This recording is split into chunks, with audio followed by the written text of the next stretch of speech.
మాజీ ఎమ్మెల్సీ ఇక్బాల్ గారు, ఏదైతే మాజీ ఐపీఎస్ ఇక్బాల్ గారు ఎన్నికల ముందు తన ఎమ్మెల్సీ పదవి కూడా రాజీనామా చేసి వచ్చాడు అన్న.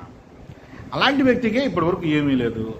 నువ్వు శవాల మీద చిల్లర ఏరుకునే వాళ్ళకు కూడా చంద్రబాబు నాయుడు గారు పిలిచి MLC, Rajya Sabha, minority commission chairman ఇలాంటి ఇస్తాడనా? నువ్వైనా కానీ ఆశ గద్దుండాలి కదా.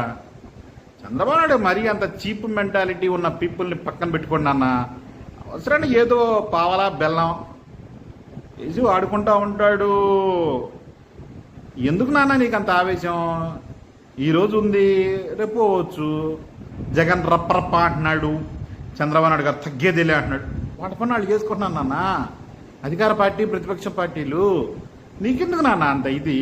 ఎరిపుష్పం అవ్వడానికి కాకపోతే రేపు ఎరిపుష్పం అయ్యావనుకో సమాజంలో అసలుకి ఏమన్నా అంటే నువ్వు పెద్ద మళ్ళీ కూర్చొని నేను వద్దులే బాగుండదు అన్నీ తెలుసుగా మనకి.